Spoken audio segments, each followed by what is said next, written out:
Good morning, dear students. We have already read prepositions of time, and today we are reading prepositions of place and direction. First is at. At is used for a point in space where someone or something is.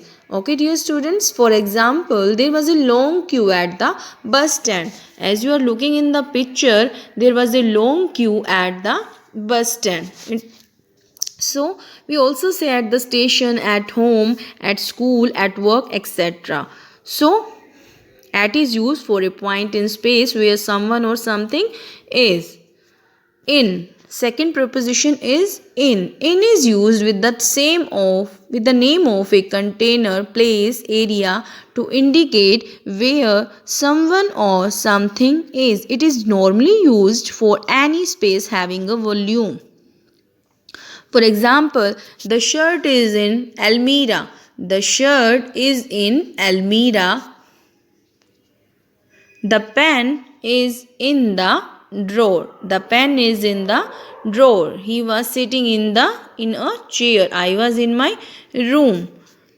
Third preposition is on. On is used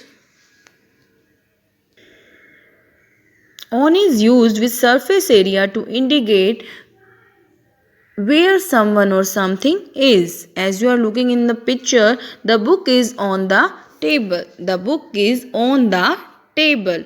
Okay, dear students, from and to. From is used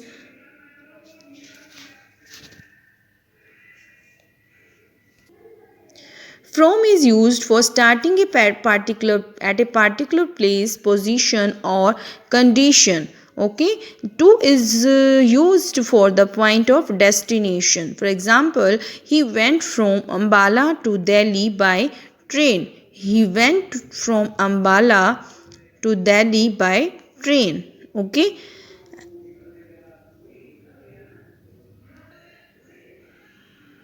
Into, out of, through. Into is normally used for a place seen as an area or as a volume. He ran into the room. Into is also used when something jumped from outside to inside. Okay.